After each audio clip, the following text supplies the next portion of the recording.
Translation and purport by His Divine Grace, A.C. Bhaktivinoda Swami Prabhupada.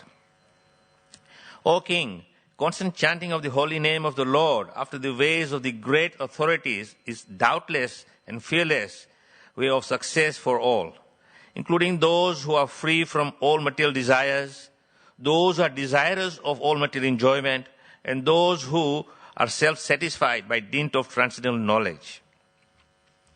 Purport. It's a very long purport, and time is very short. So let's see how we go. In the previous verse, the great necessity for attaining attachment to Mukunda has been accredited. There are different types of persons who desire to attain success in different varieties of pursuits. Generally, the persons are materialists who desire to enjoy the fullest extent of material gratification. Next to them are the transcendentalists who have attained the perfect knowledge about the nature of material enjoyment and thus are aloof from such illusionary way of life. More or less, they are satisfied in themselves by self-realization. Above them are the devotees of the Lord who neither aspire to enjoy the material world nor desire to get out of it. They are after the satisfaction of Lord Krishna. In other words, the devotees of the Lord do not want anything on personal account. If the Lord desires, the devotee can accept all sorts of material facilities. And if the Lord does not desire this, the devotees can leave aside all sorts of facilities, even up to the limit of salvation. Nor are they self-satisfied, because they want the satisfaction of the Lord only. In this verse, Sri Sukadeva Goswami recommends the transcendental chanting of the holy name of the Lord. By offenseless chanting and hearing the holy name of the Lord, one can become acquainted with the transcendental form of the Lord, and then with the attributes of the Lord, and then the transcendental nature and His pastimes, etc. Here it is mentioned that one should constantly chant the holy name of the Lord after hearing it from the authorities. This means that hearing from the authorities is the first essential hearing. Hearing of the holy name gradually promotes one to the stage of hearing about His form, about His attributes, His pastimes, and so on. And thus, the necessity of chanting the glories develops successively.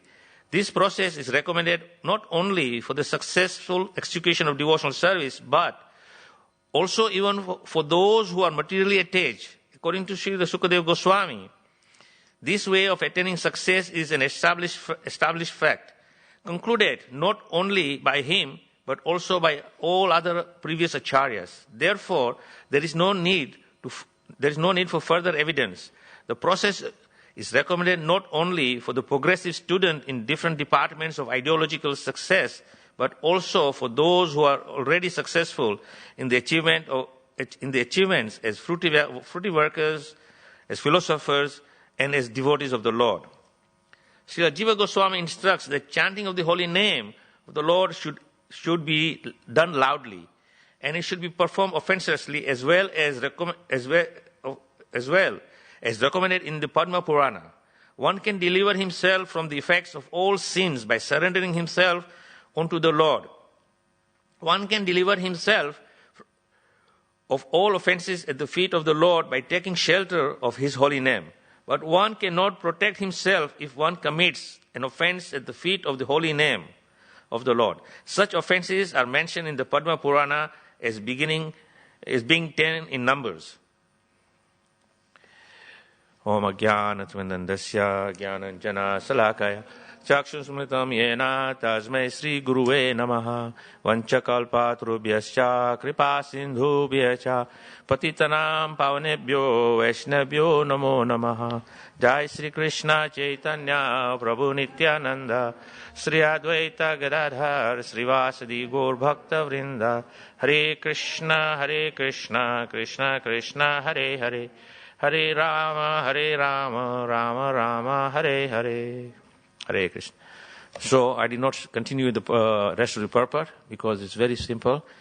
Is that the continuation till the end of this purport, Prabhupada is explaining about the 10 offenses against the holy name. Now, most of us should be very much familiar with this. And if we are not, then I think we are in a very sorry state of affairs. Because one of the first and foremost things which we should learn is the 10 offenses against the holy name. Even before we start chanting the holy name of the Lord. Because when we start chanting of the holy name of the Lord, as mentioned here in the purport by Sukadeva Goswami, and citing previous acharyas, that if we commit an offense against the Supreme Lord Himself, that can be forgiven simply by taking the shelter of the holy name. But if one commits an offense against the holy name, then there is no forgiveness.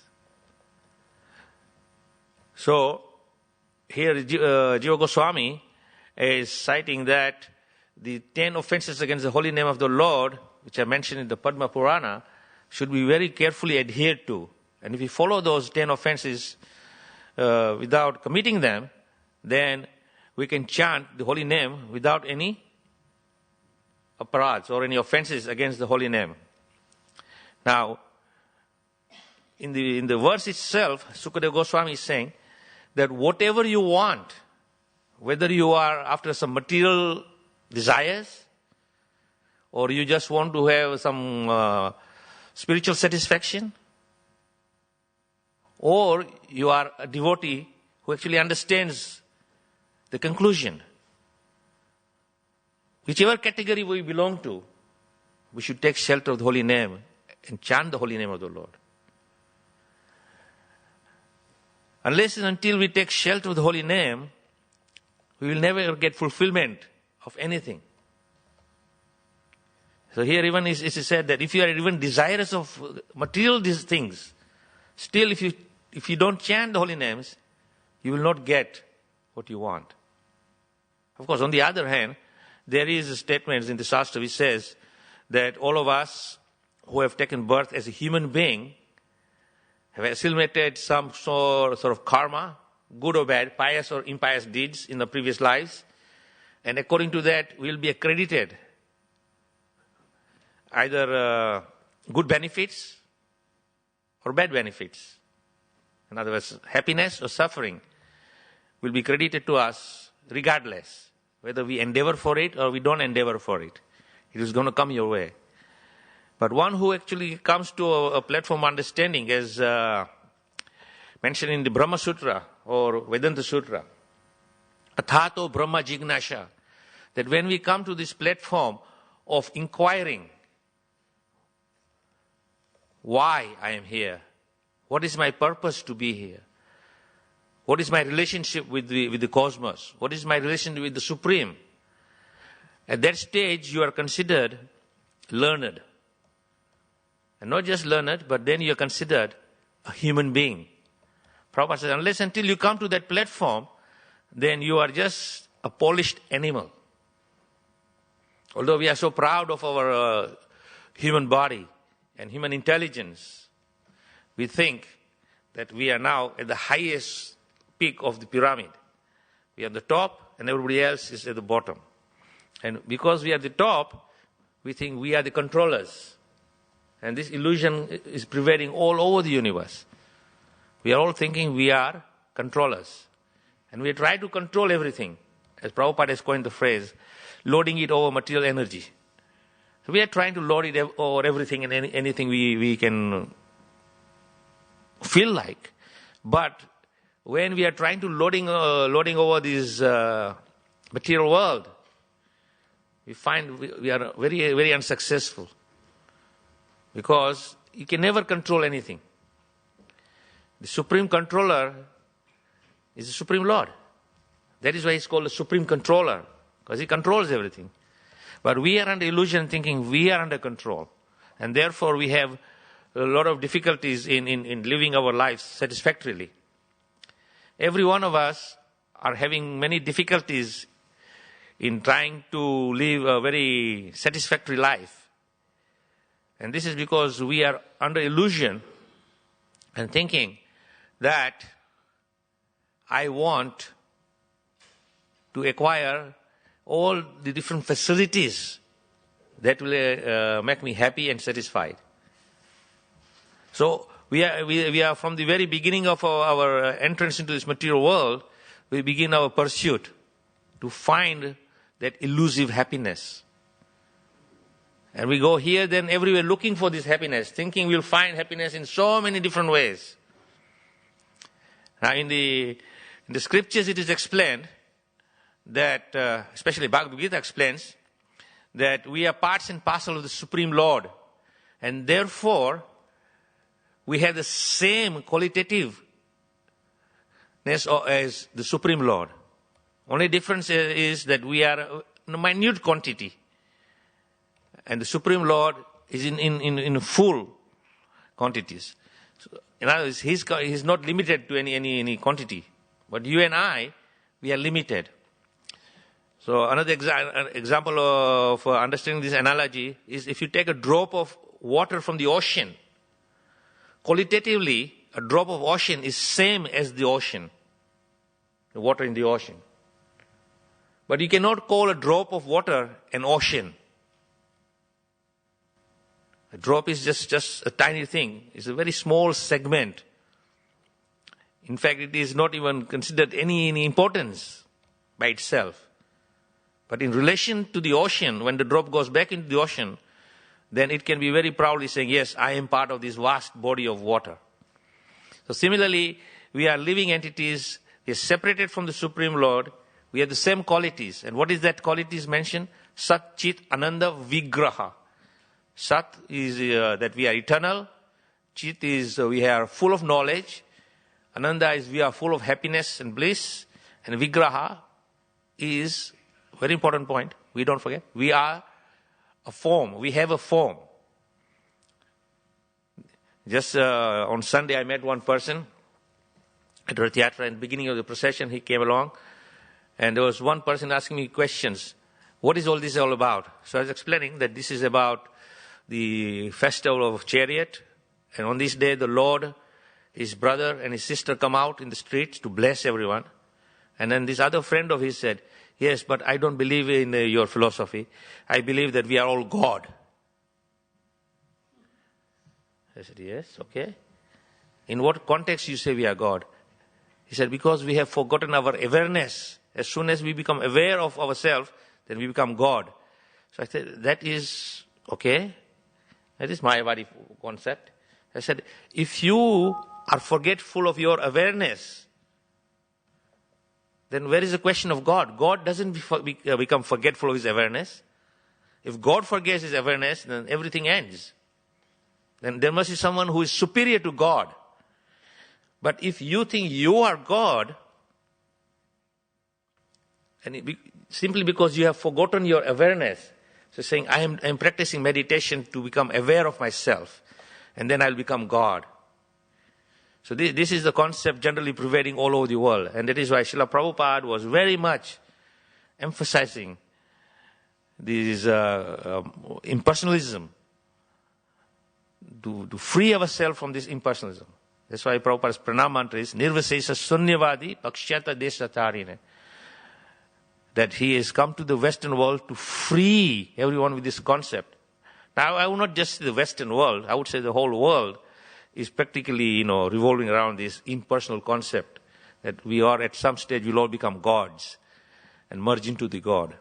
But Prabhupada explains very clearly that we can never merge into God. That's because it is said very clearly, Sat Chit Ananda Vigraha. We have a very individual existence. Our existence, however, may be independent or individual, but it is dependent on the Supreme Lord. Our existence without the Supreme Lord has no meaning, because we are sustaining our very existence by the presence of the Supreme Lord.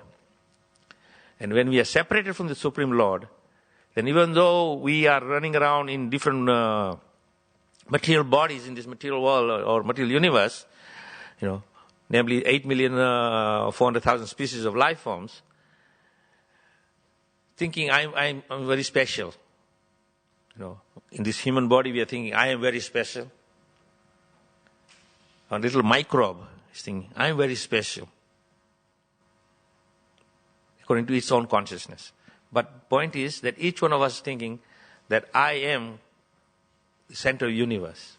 And this is the falseness. So here, in this verse, Sukadeva Goswami is saying that the only way you can actually become self-satisfied,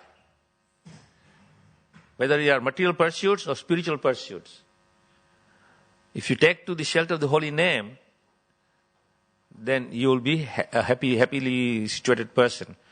Of course, the secret here is that even if you have material pursuits and you start chanting Hare Krishna and praying to God, dear Lord, I have come to you for my fulfillment, that's not a problem.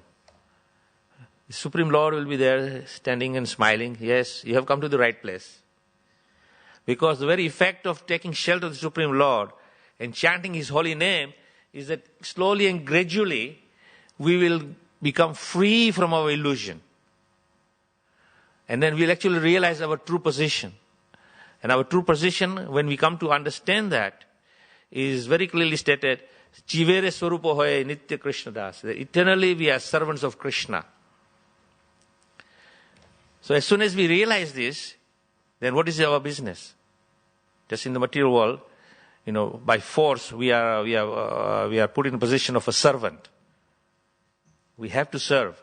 Without serving, you cannot exist. Because if you don't serve, you will not get your provisions. For example, you take a job, you're working for a company, they're paying you.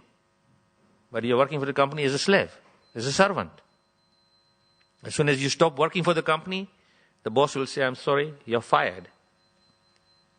So you're dispensed from your job and you have no income now. Without income, you cannot survive, because this is where the nature of this material world. That, you need money to buy your provisions. Now, of course, if you are in an animal body, you don't have to worry about it. Whether you are a bird or an animal of whichever species, you don't have to go to work. Their business is very simple, as Prabhupada is saying. The four propensities of animal life is eating, sleeping, mating, defending. So you go to sleep at sunset, at sunrise you wake up and you look for food. You find your food, you're satisfied with your food, then what do? Does the animal think, okay, I have satisfied my belly now, let me have now some leisure, let me enjoy and play and find some mode of leisurely activities? No, they will just sit down and do nothing. And again, evening comes, they'll go back to sleep and the cycle begins. Now you and I also are doing the same thing. In the evening, at least intelligent people will go to sleep.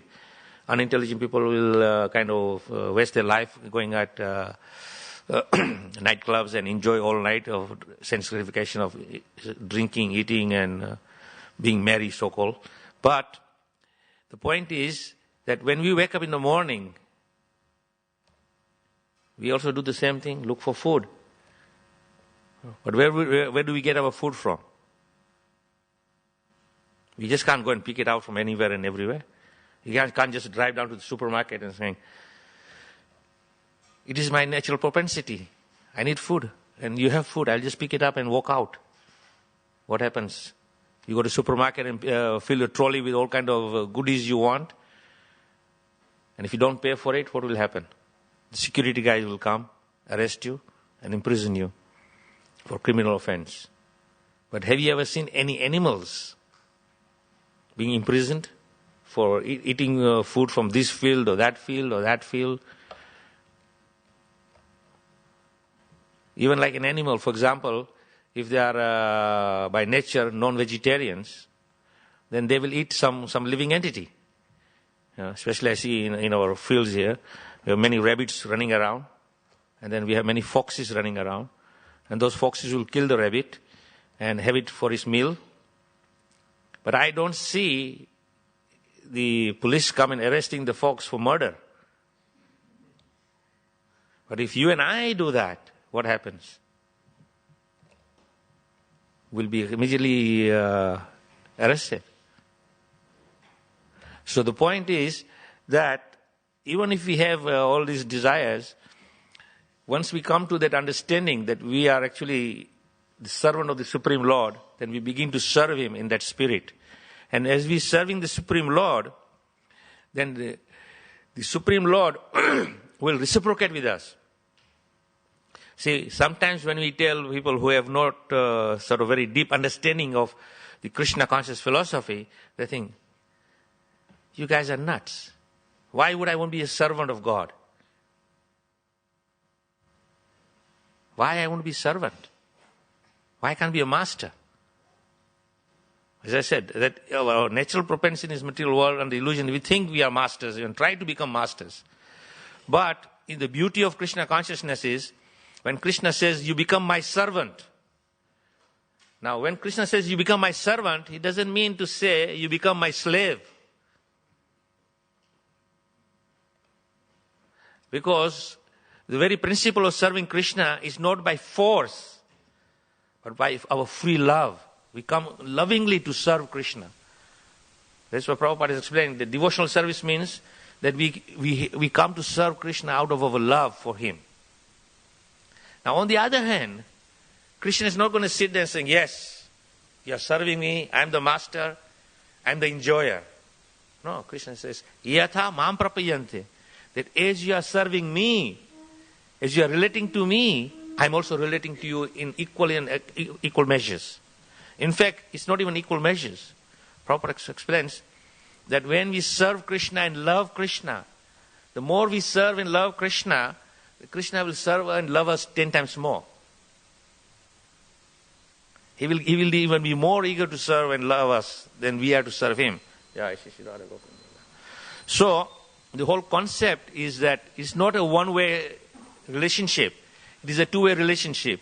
And when we actually come to this understanding that serving the Lord, then this Lord will obviously will be pleased with our service, then He will reciprocate with us.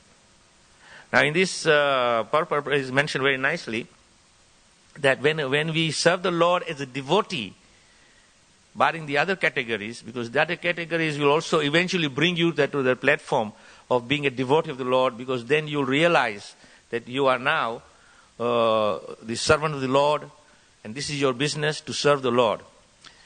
At any rate, when you come to that platform and realize what is the purpose of a devotee, his business is only how I can make Krishna happy. We don't have to become motivated that in the process I will become happy. Obviously, the phrase which Prabhupada coined, chant Hare Krishna and be happy. So we are thinking, I'm chanting Hare Krishna and I'll become happy. But the point is that we should be chanting the holy name for the pleasure of the Lord.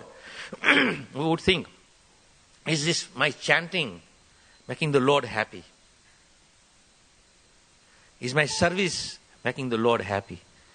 But if we do with some motivation, then Krishna says that is also okay, because eventually you will be purified of your misconceptions.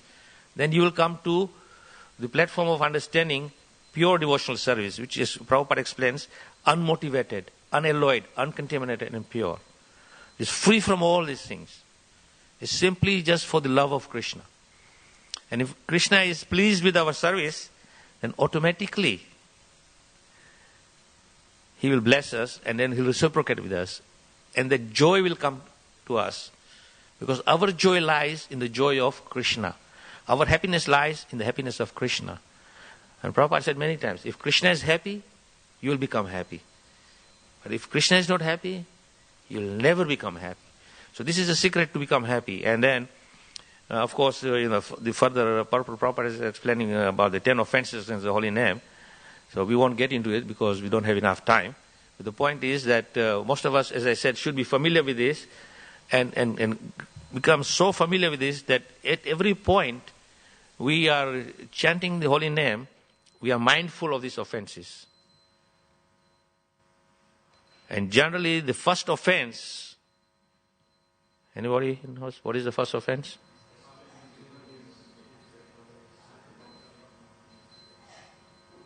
Clear? Okay. Very, very concise and short. Blaspheme the devotees. Of course, but devotees, who are devotees? Those who have dedicated lives for propagating the holy name of the Lord.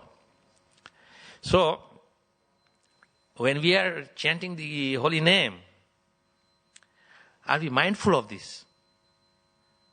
Because by the grace of the Lord and His pure devotee, we are actually in a very privileged position to associate with the devotees.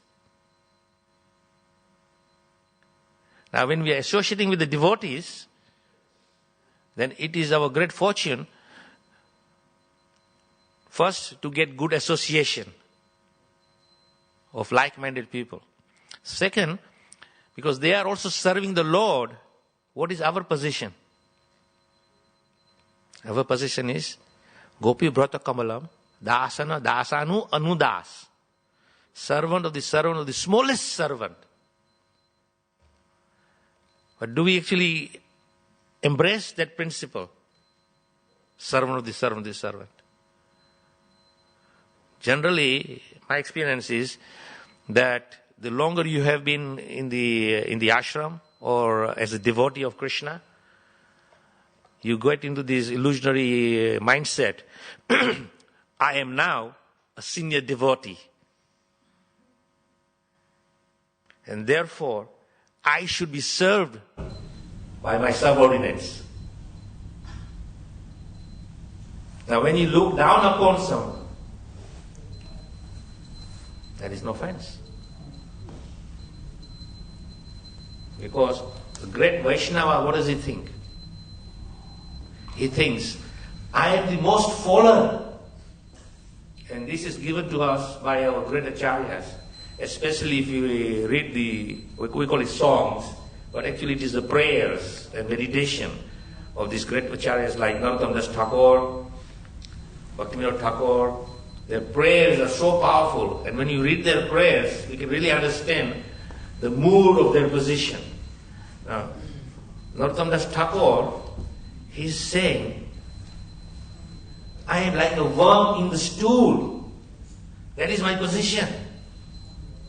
But actually, Narottam Das Thakur is not an ordinary personality. He is one of the greatest acharyas, associates of great devotees. Then we have Bhaktivinoda Thakur. One of his songs is saying, I am so unfortunate that I have not developed any love for Radha and Krishna. Simply every day I am drinking poison. Now, can you imagine? If Bhaktivinoda Thakur, such a greatest saintly person and fountainhead of our Krishna consciousness movement in the modern age, because without Bhaktivinoda Thakur, we wouldn't be sitting here. Because Bhaktivinoda Thakur, he prayed to the Supreme Lord that I am not in any capacity to take up this message of yours, dear Lord. Please send me someone who can assist me. And of course, then he was blessed by a wonderful Vaishnava devotee who came to him from the spiritual world, Bhaktisiddhanta Thakur, Vimala Prasad. And Bhaktisiddhanta Thakur, he took the spirit of Sri Chaitanya Mahaprabhu's mission and he spread the holy names everywhere. And then the fruit of Srila Bhaktisiddhanta Thakur, at least one of the fruit, is his divine grace, A.C. Bhaktivinoda Swami Prabhupada, who took up the spirit, who took up this challenge, and he brought Krishna consciousness to the whole world. And that is why we are beneficiary of this.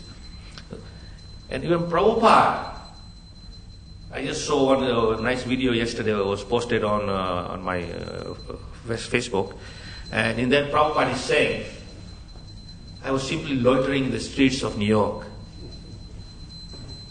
I was simply loitering in the streets of New York, and some boys and girls came to me. And then I spoke to them what my Guru Maharaj has spoken to me. And they were eager to take to Krishna consciousness. And with their help, we're spreading this mission. Prabhupada said, I am spreading this mission. Saying with the help of these young boys and girls, we are spreading the mission's work. Such a humble position. And then one time Srila Prabhupada, we have to learn from the Acharya. The example is setting.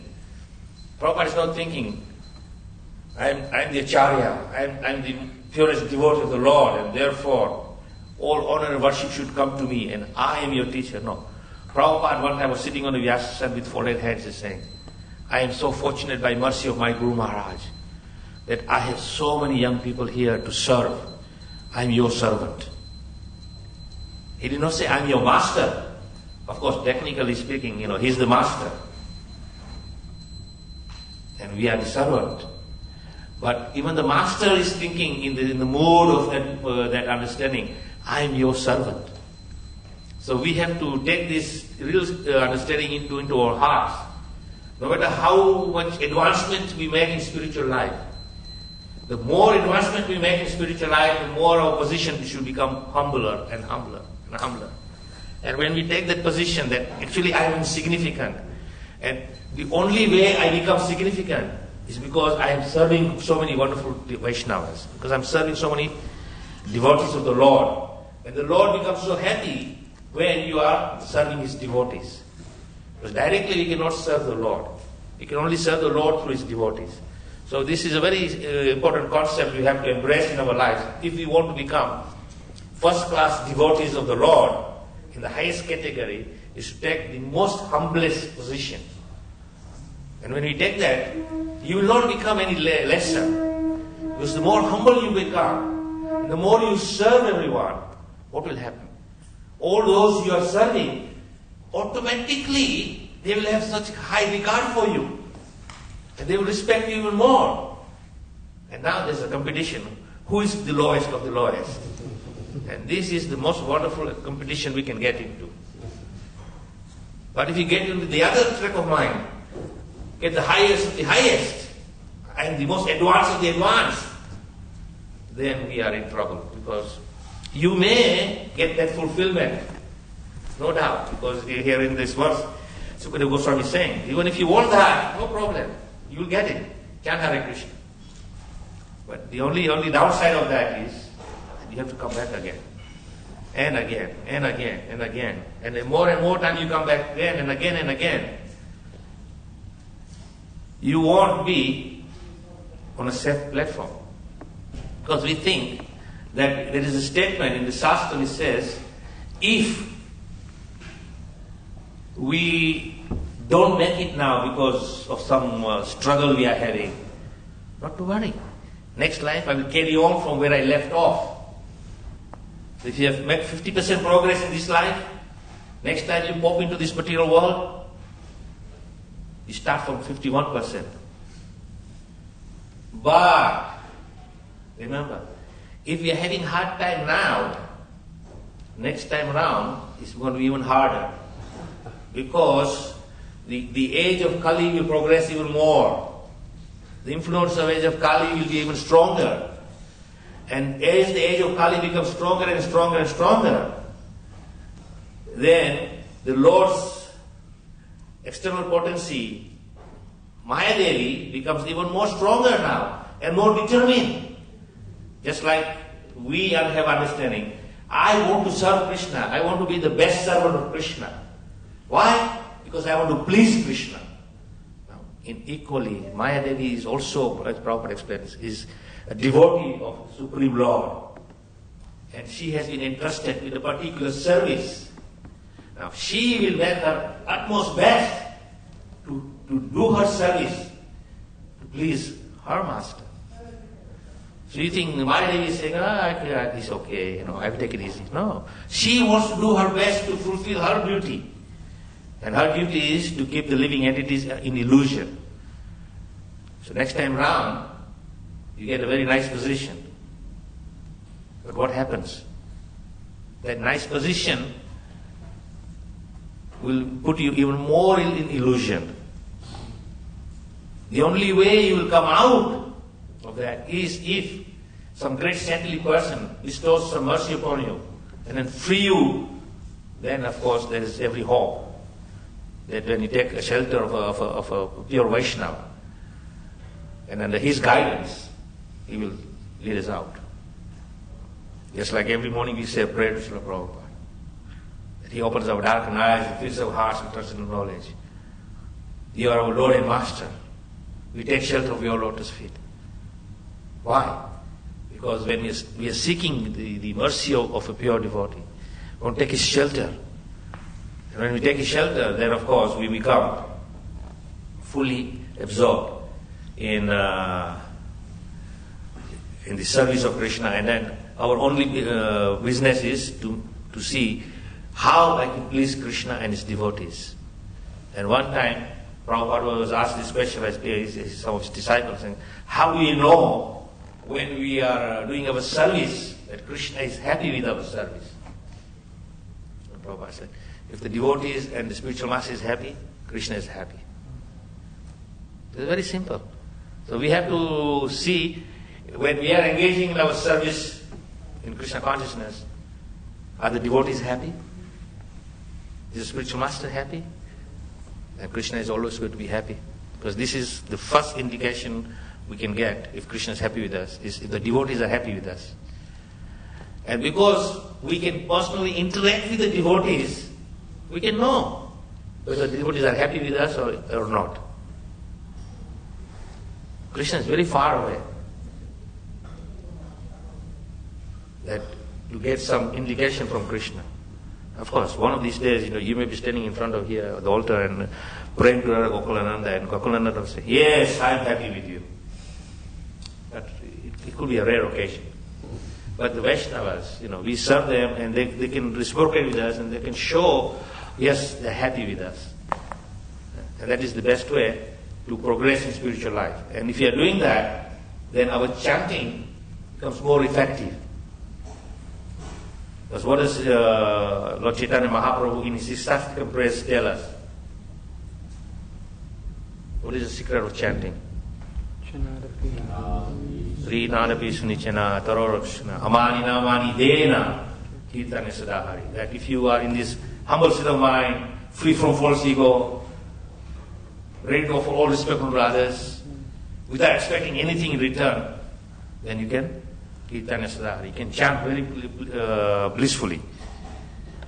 So this is the secret of this sloka where Krishna, Sukadeva Goswami is saying that chanting the holy name of the Lord is the most important aspect. And in the last line of the verse saying, Hare Anunama Kirtanam. Also those who are self-satisfied by the dint of traditional knowledge, then we take shelter of chanting the holy name of the Lord, Anukirtanam. So, on that note, I will stop here. Now, is there time for you to go into Vamsiddhas Babaji Maharaj? Because there is a lot of biography of his. Unless you are all familiar with Vamsiddhas Babaji Maharaj. What do you think, Surapa Prabhu, since you are the Commander-in-Chief? Can I go on? Okay. So those who are interested in knowing about Vamsiddhas Babaji Maharaj, this is a short biography of his. This is written by one of the God brothers of Srila Prabhupada. And he's written this very nice biography of Vamsiddhas Babaji. So, Vamsiddhas Babaji was a Siddha Mahatma in a disciplic succession of Narottam Das Thakur. The name of his Diksha Guru is Harilal Brajvasi, and the name of his Vaishya Guru is Ramananda Brajvasi.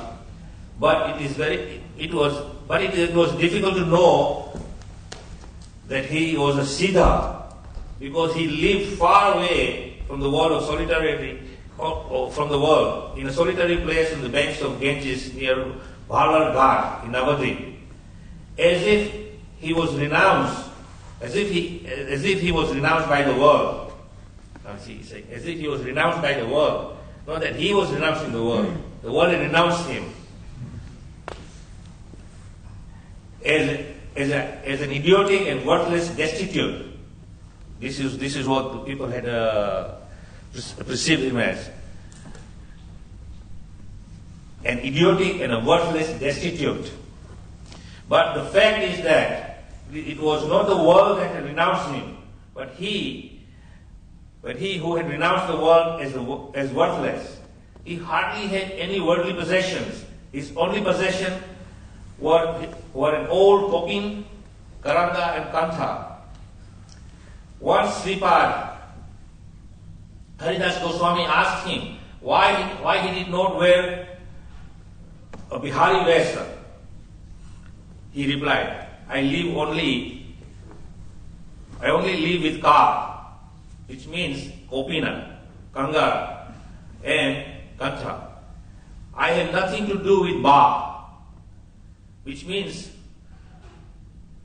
Bhari Vesa or outer garment. Bhari Vesa brings relationship with the outer world, and the people who are Bhairi Ranga, that is those who are attached to outer world. My Gora has asked me not to wear Bhairi Vasa and mix with people of Bhairi Ranga. Of course, these are the words which we may not understand, but Bhairi Ranga means outward dress and outward attachment. So he's saying that my Gora, of course, he's addressing the Lord Chaitanya Mahaprabhu, that he has said not to mix with these things. Of course, we all know also Chaitanya Mahaprabhu said we should be free from these material attachments. Vamsidas Babaji lived in the world of his own. His world centered around the deities of Gaura Gadhara, Nitai, Radha Krishna, Gopal. For his service to these deities, he had 2 brass pots, some earthen pots, 1 plate, 1 glass, 1 small cup, Pachapatra, bell, and a conch shell, and nothing else. Baba passed his day and night in the service of the deities in the sweet talks with them. Early in the morning, he went out from his kuti to collect flowers. Then he went for bhiksha. He returned to his kuti about noon and made garlands from the flowers for each of his deities. After that, he started cutting vegetables, and he washed the vegetables a number of times. He then cleaned the rice. He examined each grain of rice. If he found any grain which the husk was not removed, he would remove it with his own hand. He did everything slowly, contemplating all the time the Leela of Radha and Krishna, Gaura Nitai, and singing and talking to them. It was only late in the evening that he could cook and offer bhoga to the deities. He had no consciousness of time, morning or evening, day or night. He had no meaning for him. Almost all night he kept awake, talking and singing.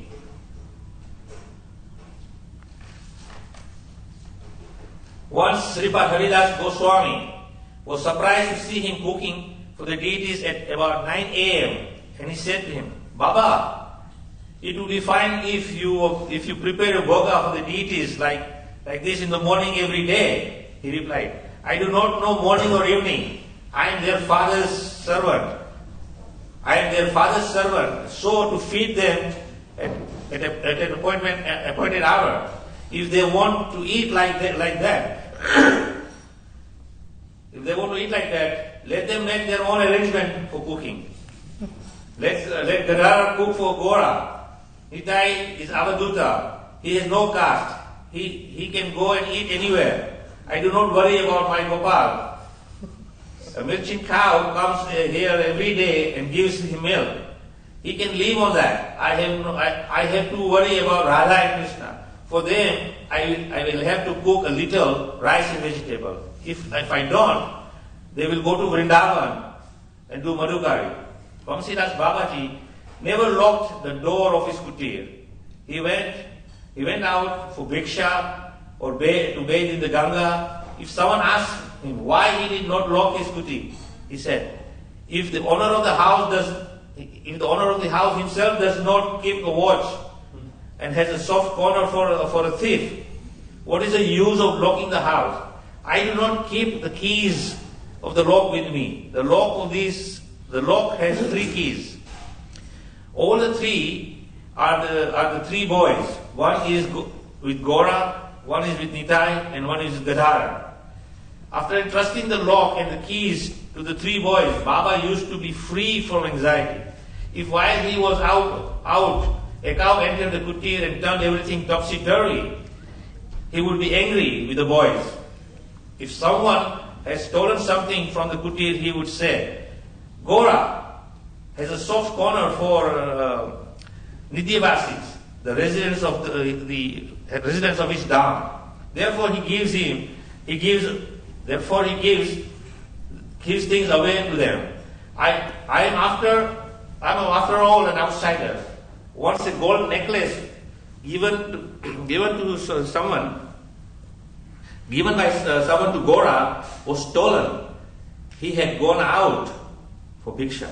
On returning to his kuti, he kept scolding Gora and asking him, whom he had given away the necklace for about 2 hours. For about 2 hours, the thief. About 2 hours. Towards the evening, he got the hint. He then went to the house of the thief and asked him for the necklace. The thief pushed him down the veranda of his house, and he was hurt. But he did not say anything. But how could Gora tolerate this? The thief soon died as well as all the members of his family. Once the Baba was punished by Gora Nitai for their convenience in the theft. The 2 brass pots in which Baba had used to cook Gora Nitai were stolen. How could this happen without the convenience of Gora and Nitai? So they were punished. Baba scolded them and did not give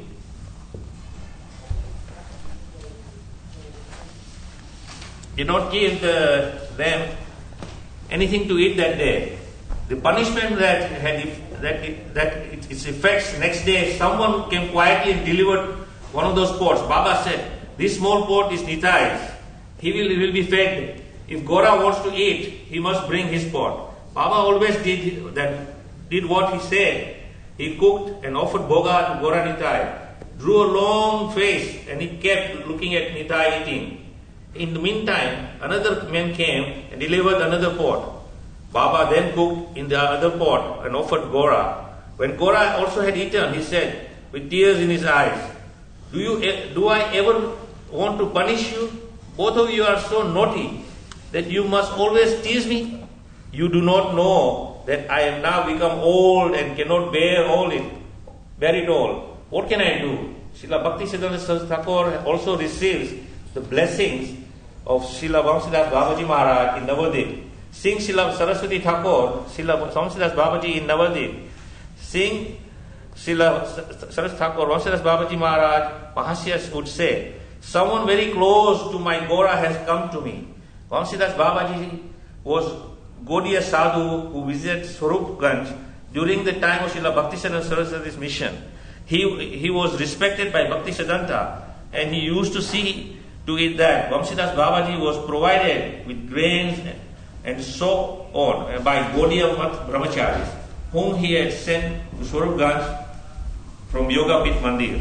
One day a lady selling fish approached Vamsidas Babaji, offering him some choice from the types of catch. Somehow or other, Babaji's mind got attracted to taste the fish. But he immediately checked himself and became angry. He first of all shouted at the woman to get away. Then he was shouting, how could this happen? How could this happen? I have surrendered my life to Radha and Krishna. I am under their protection. And this still happens? Why are they not protecting me? He went storming into his bhajan kutir. People gathered while he was fused and fumed at these deities inside. Then he came out, bringing the deities tied by the rope and threw them in the Ganges. He kept the end of the rope under his foot.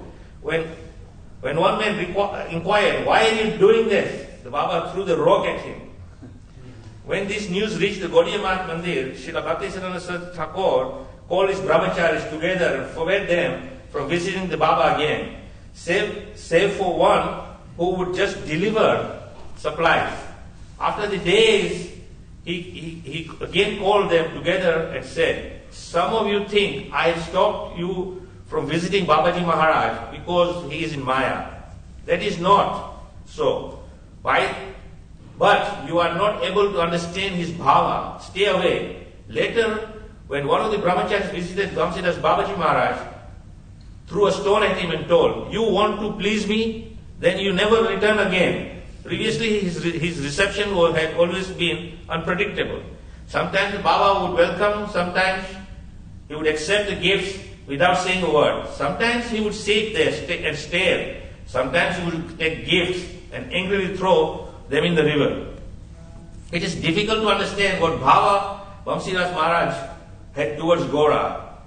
It sometimes appears he was in Sakhya, friendly, sometimes Vatsalya, parental, and sometimes Madhurya, like that of the Nadia Nagari, the lady of Nadia, towards Gorangi, as Nadia Nagara, an attractive citizen of Nadia. It was basically Madhurya. It is easy to understand that he sometimes exhibited Vatsalya bhava towards him and sometimes Sakhya, because Madhurya bhava includes all other bhavas. According to Haridas Goswami, his bhava was Nivedya Angari type, because he had to compose songs of this bhava to sing. He had quoted some of these songs, two of them reproduced below. So these are these different songs. We will not get into that. And then it says, towards the end of the life of Babaji, once he went to his birthplace in Matijapur, in the district of Manya Manisina. He carried the deities with him. On the way, he neither ate nor slept or passed stool or urine. On reaching Machitapur, he stayed in a depleted temple. After that, he went to Vrindavan and Puri. In Vrindavan, he stayed on the banks of Jamuna. In Puri, on the banks of Narendra Sarovar. He never went inside the temple for darshan. During these travels, the sadhus of the Gaudiya Math rendered great service to him. Nothing is known about Baba's life as a householder, except that he was married at an early age, and his son, Harchandra, was 9 or 10 years old when he renounced the world. He went to Navadip about in the year 1906. The author once tried to see him in 1932, but he could not because the door to his kutir was closed. Thought he could hear him talking to his deities. He left the world in 1944. So this is basically explaining the transcendental personality of Vamsidas Babaji.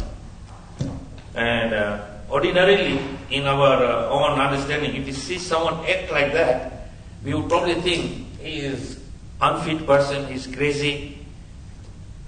But this is the craziness of someone who has developed very high intensity of devotional love for Radha and Krishna or Gaura Nitai, that they completely are oblivious to the material rules, regulations of the society. But in order for us to understand such great personality, we have to take shelter of someone who can explain to us their bhavas and understand, and then respect them for who they are and not what they do. Because it is very easy, again, as I said, the first offense against the holy name of the Lord is to commit an offense. And if we would see someone or come across someone like this, even today, there are great saintly persons in the holy Dham of Vrindavan or Navadip or Jagannath Puri or many of the other tirthas in India. And if we see someone behaving like this, we would immediately think, what are these crazy people? And immediately become offensive against them. So it is very, very important that we actually understand to respect all living entities, especially as Chaitanya Mahaprabhu says, Amanina, Manidena. One must not expect any respect for oneself, but one must be ready to give respect to all others. Now Chaitanya Mahaprabhu is not categorizing this category or that category. He's saying all others. So if we develop this mindset of offering respect to all, then we will pursue our devotional life without any difficulties. So of course today is the disappearance day of Vamsidas Babaji. So we should actually meditate and pray to him that we become also fully renounced of this material world and develop the same kind of attachment for Gaura Nitai. And as in a short excerpt here I read out about how he is talking to his deities. And sometimes he's feeding them, sometimes he's chastising them, and he's doing all kinds of things. Of course, I don't recommend that we should go and do this to our deities, because we are not on that level. But the lordships you are worshipping, and they start talking to you and reciprocating you as a person and manifest themselves, then you are in the bhava, and then it's up to you how you relate with them. I will not say how you should relate, but then you will know your own relationship with the Lord, and then you will have that wonderful interaction and exchanges with the Lord.